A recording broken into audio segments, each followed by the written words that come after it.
지난 시간에는 바울의 사도직뿐만 아니라 모든 좋은 것들은 하나님께서 주시는 것들이라고 했고, 하나님께서는 어떤 일이나 사건을 통해서도 그 자신의 형상대로 지음을 받은 사람들에게 복 주시기를 원하시는 분이시라는 사실을 생각했었습니다. 오늘은 연이어지는 말씀이지만은 그와는 정반대의 내용으로 축복이 아닌 저주를 선언하는 섬찟한 내용을 보게 되는데, 그것은 하나님께서 구원을 위해서 주신 귀한 생명의 복음을 손상시키는 대상으로 비록 하늘의 영적인 존재일지라도 이미 사람들에게 주어진 복음에 다른 복음, 즉 복음을 변질시키는 대상을 향해서는 용서할 수 없다고 하는 그런 메시지입니다. 안타까운 것은 사람들이 하나님의 기뻐하시고 바라시는 것보다는 오히려 그 반대쪽을 더 좋아하고 쉽게 따르려고 한다는 사실입니다. 그런 이유에서 성경 역사 속에서 수없이 이에 대한 경계를 주시지만, 그럼에도 불구하고 이 경계를 받아들이지 못하고 하나님을 안타깝게 만드는 경우들이 많음을 성경 속에서도 보고 현실 속에서도 봅니다. 복음이라고 하는 것이 바로 그런 것이죠. 하나님 편에서는 엄청난 희생을 통해서 이미 완성하셔서 순종하고 받아들이기만 하면 생명이요 평안임에도 그것에다가 사람 보기에 그럴싸하게 더하고 잘라내는 인간적인 생각을 적용하므로 변질된 복음은 결국 죄인을 구원할 수 없는 허약한 것으로 만들고 많은 일들에 대한 경계가 오늘 본문 같은 경우입니다. 그런 이유에서 사람의 가장 바람직한 신앙의 자세는 합리적인 인간 편의 이론이 있고 또 합리적인 이론이 더 생긴다고 할지라도 하나님께서 주신 그대로의 복음을 어린아이처럼 순수하게 받아들이고 순종하는 겁니다.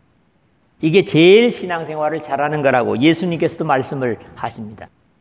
구약 성경에서는 오늘과 같은 경계를 내가 너희에게 명하는 말을 너희는 가감하지 말고 내가 너희에게 명하는 너희 하나님 여호와의 명령을 지키라.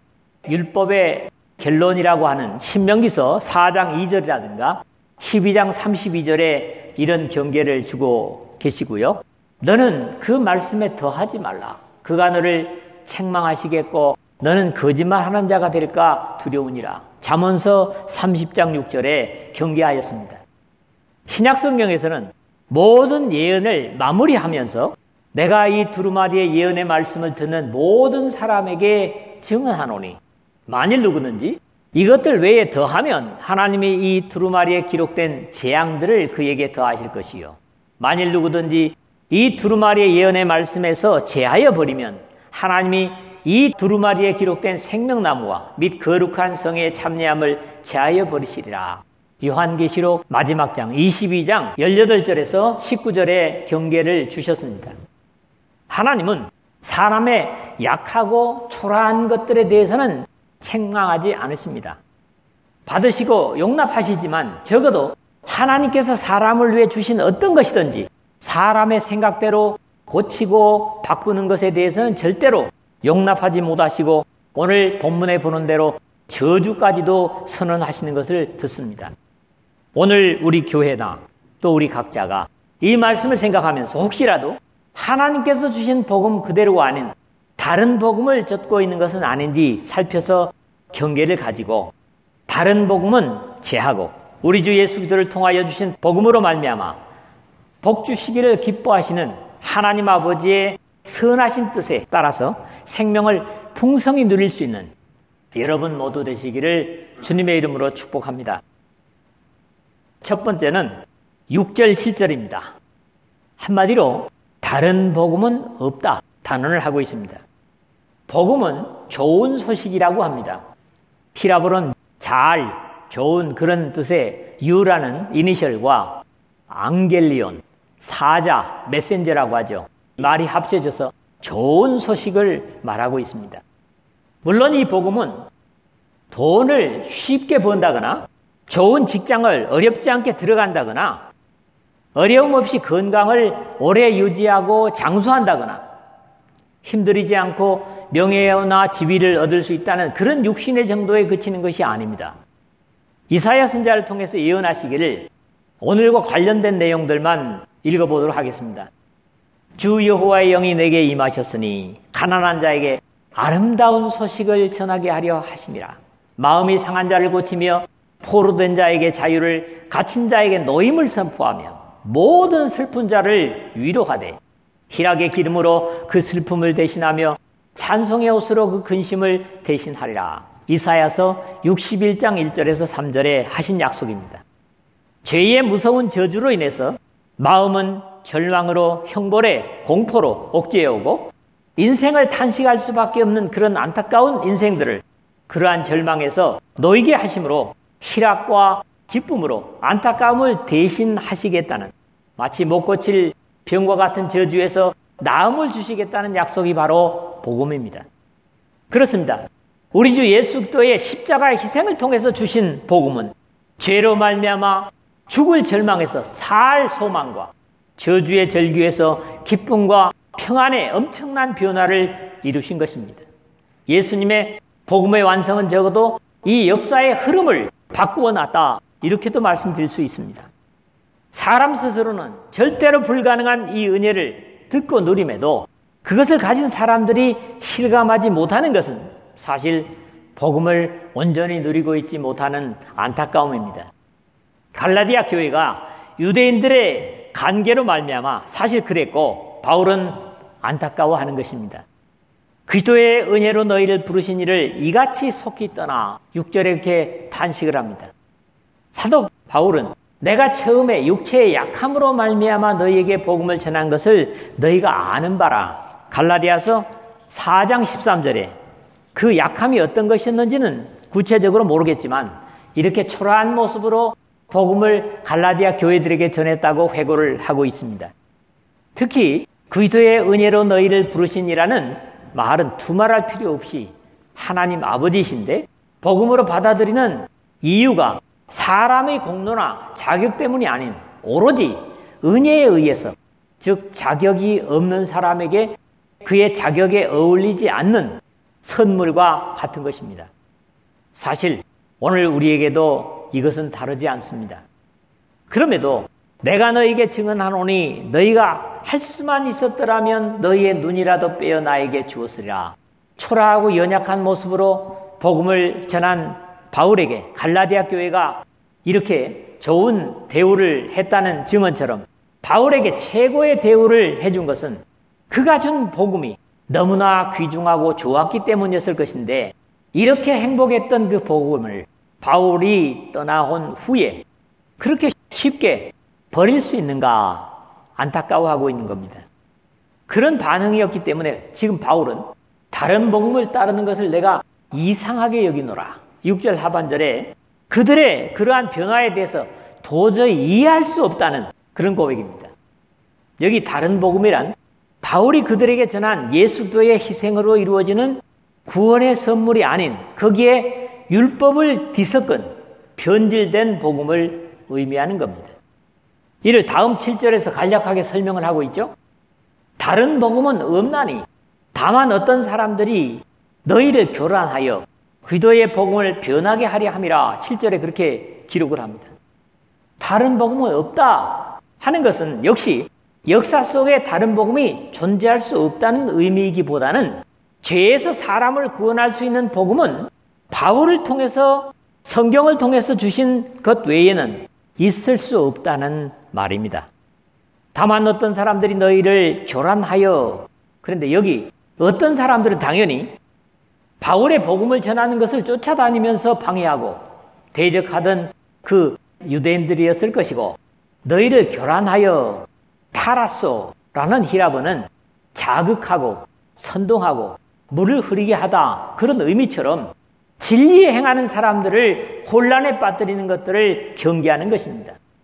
성령의 능력과 함께 사도들이 활동하는 시기에 이런 일이 있었다면 오늘 우리 시대는 이런 가능성은 더 많을 수 있고, 예수 그리스도를 알므로 진리로 자유하는 사람들을 흔드는 존재들은 분명히 어둠의 세력일 것임에 분명합니다. 왜냐하면 하나님의 성령께서 이런 혼란을 주실 리가 없기 때문이죠. 그리스도의 복음을 변하게 하려 함이라. 그런데 사실 가장 사악한 행동입니다. 그리스도의 복음만이 사람을 생명으로 이끄는 능력인데 그것을 변경시켜서 마치 다른 성분을 많이 섞거나 또는 유효기간이 지나버린 약처럼 전혀 효과를 볼 수 없는 무익한 것으로 못쓰게 만들려는 시도였음을 강하게 증거하고 있습니다. 분명한 것은 오늘날에도 성경이 가르치는 복음 외에 죄인을 구원할 수 있는 복음은 이 세상에는 존재하지 않습니다. 다른 복음은 없습니다. 여기에 대한 확신은 적어도 우리가 잃지 말아야 될 것입니다. 두 번째로는 8절, 9절 참 무섭죠. 반복되는 저주를 받을지어다. 이제 바울의 말투는 점점 강해지고 엄격해지고 있습니다. 오직 예수 그리스도와 그를 죽은 자 가운데 살리신 하나님 아버지로 말미암아 사도된 바울이라고 1절 하반절에서 자신의 사도권이 하나님 아버지께로부터 왔음을 증거하던 바울은 그 다른 복음이 설령 하늘로부터 왔다고 할지라도 인정할 수 없는 것이라고 선언을 하고 있는 겁니다. 특히 이 부분은 여러분들보다 이 앞에 서서 말씀을 전하는 일꾼들에게 두려운 경계를 주는 교훈이고 여러분들도 다른 사람들에게 복음을 전한다면 역시 경계해야 될 겁니다. 듣기 좋은 얘기보다는 하나님의 생명의 진리를 전하는 것이 중요하다는 거죠. 참 복음을 전하여 사람을 구원으로 이끈다면 복이 되겠지만은 다른 복음을 전한다면 하나님께서 직접 저주를 내리시겠다는 말씀이기 때문입니다. 우리는 사람들의 입으로 나오는 저주도 두려워하고 결코 행복할 수 없는 것이 사실이죠. 그런데 하나님께서 저주하신다는 선언은 하나님의 사자라고 하는 사람들이 얼마나 조심해야 할까를 경고해 주고 있기 때문입니다. 그러므로 성경이 주는 복음이 아닌 다른 복음을 전한다면 창조주 하나님의 직접적인 형벌을 각오해야 하기 때문입니다. 다른 종교는 구도의 방법조차 가지가지입니다. 그러나 우리 주 예수 그리스도의 하나님 아버지는 그의 백성들에게 절대로 혼란이나 어려운 것을 요구하지 않으십니다. 바울은 하나님은 어지러움의 하나님이 아니시요 오직 화평의 하나님이시니라.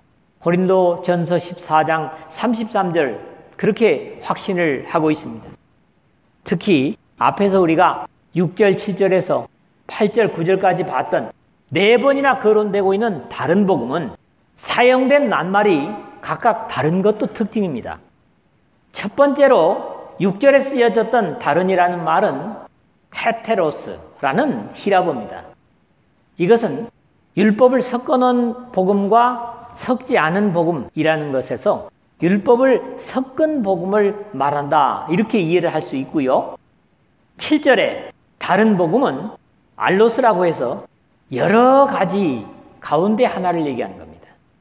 그리고 금방 읽었던 8절 9절은 다른 복음은 파라, 곁에, 옆에, 비슷한 이런 의미를 가지죠. 이 세 가지 것을 거론하신 것 자체가 어떤 다른 것, 심지어 비슷한 것도 안 된다는 것을 알게 하시기 위해서 이 단어까지도 각각 다른 것을 사용하고 계시다. 이런 이해를 하게 됩니다.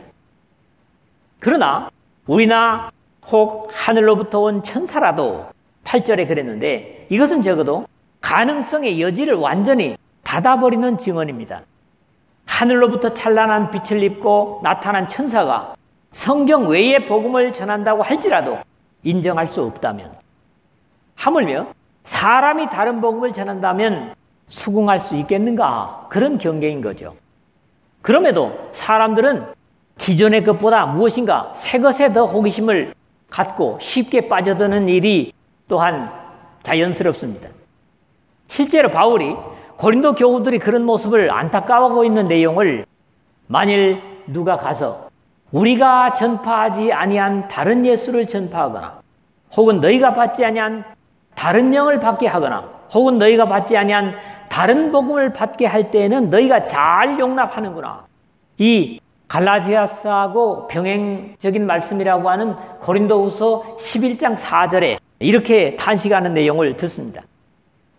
우리가 너에게 전한 복음 외에 다른 복음을 전하면 8절 중간에 그랬는데 이것은 적어도 바울 일행이 전한 복음의 완벽함을 확증하는 것입니다. 우리가 전한 복음, 또 오늘 우리에게 전해진 성경을 말씀하고 있는 겁니다. 다수의 사람들은 성경 말씀은 딱딱하고 이해하기 어렵기 때문에, 또 맛이 없기 때문에 다른 양념을 첨가해야 한다고 해서 사람들 간의 그럴싸한 철학자들이나 신학자들의 어록을 덧붙이는 것을 더 좋아하기도 합니다. 또 그렇게 설교를 해야 참 설교 잘한다, 그럴싸하다, 이런 것들을 듣는데요. 그렇다면 다윗이 하나님의 말씀을 두고 금 곧 많은 신금보다 더 사모할 것이며 꿀과 송이꿀보다도 더 달도다 하는 시편 19편 10절 고백은 위선이고 거짓이 되는 것이고, 비슷한 고백을 하고 있는 시편 119편 103절에 주의 말씀의 맛이 내게 어찌 그리 단지요 내 입에 꿀보다 더하니이다 라는 시편 기자의 고백도 인정할 수 없는 것이 되고 맙니다. 그렇습니다. 다른 책보다 성경은 어떤 면에서 어려울 수도 있습니다. 그러나 계속 반복적으로 읽다 보면 어느 때인가는 이런 게 있었네, 탄복을 할 수도 있고 감격할 수도 있습니다. 왜? 하나님이 사람을 위해서 성경을 주셨기 때문입니다. 또 우리 대한민국을 위해서 오늘 번역된 성경을 주셨기 때문입니다.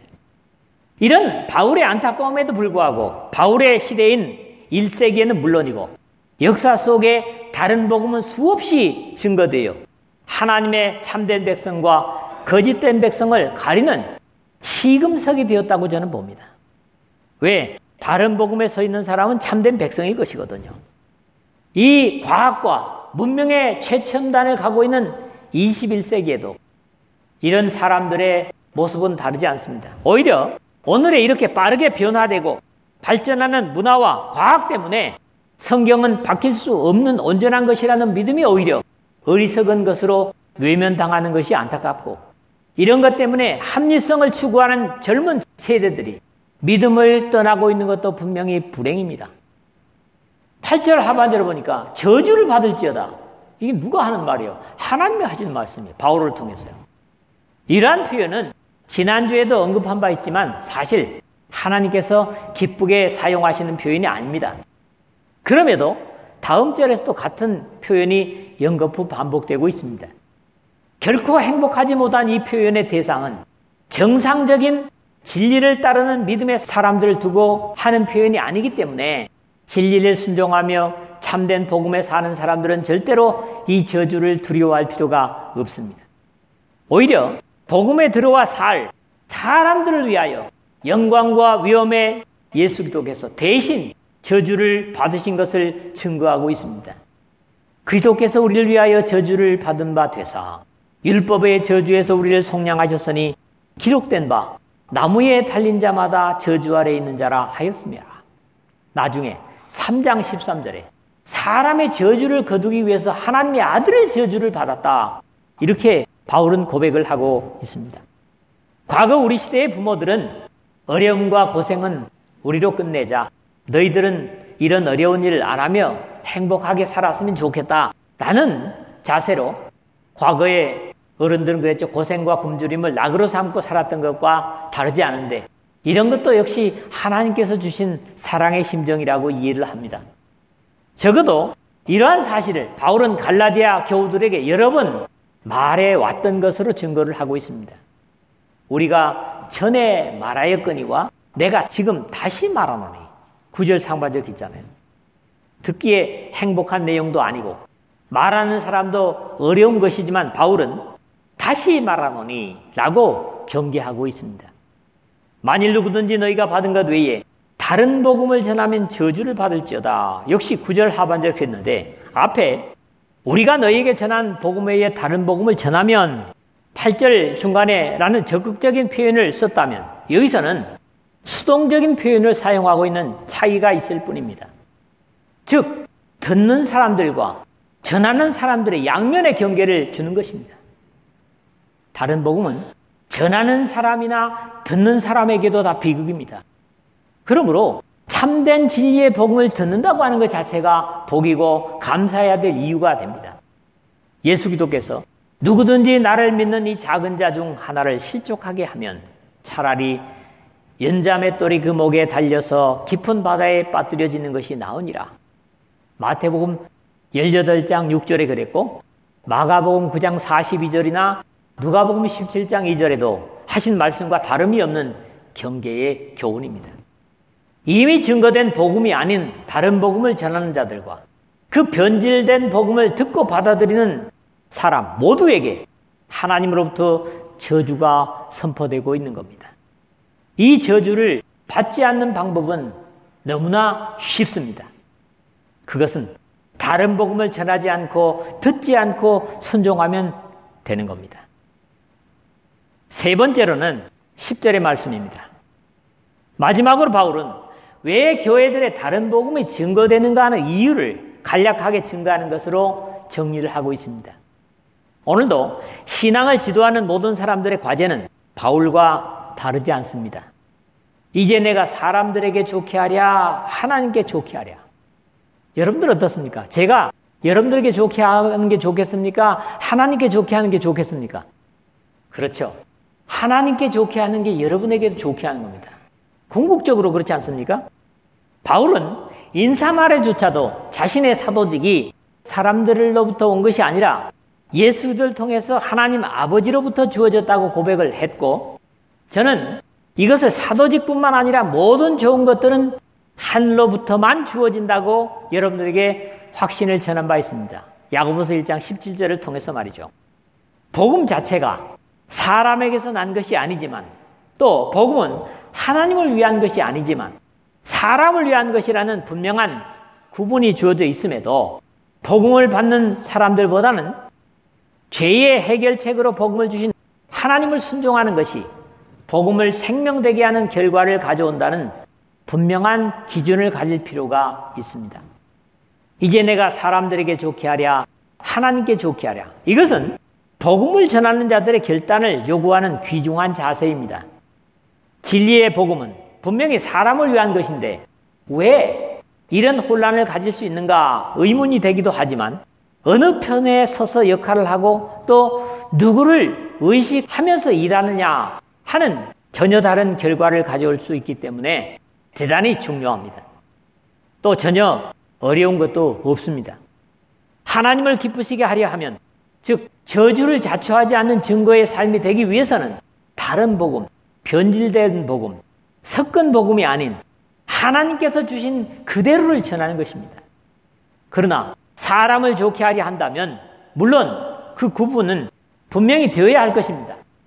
바울과 같은 영의 사람이라면 하나님께서 기뻐하시는 것을 함께 기뻐할 것이기 때문에 문제될 것이 없겠지만, 그렇지 못한 육신의 사람들을 기쁘게 하려고 하다 보면 영적인 진리보다는 세상이 더 좋아하는 것들을 섞음으로 하나님을 기쁘시게 할 수 없게 될 것입니다. 사람들에게 기쁨을 구하랴. 10절 중간에 그랬는데, 바울 사도는 눈가림만 하여 사람을 기쁘게 하는 자처럼 하지 말고 그리스도의 종들처럼 마음으로 하나님의 뜻을 행하여, 에베소서 6장 6절이라든가 골로새 3장 22절에 보면 사람은 눈가림으로, 눈속임으로 기쁘게 할 수 있다, 그렇게 지적을 합니다. 그런 어떤 모양새를 취할 수 있다는 얘기겠죠.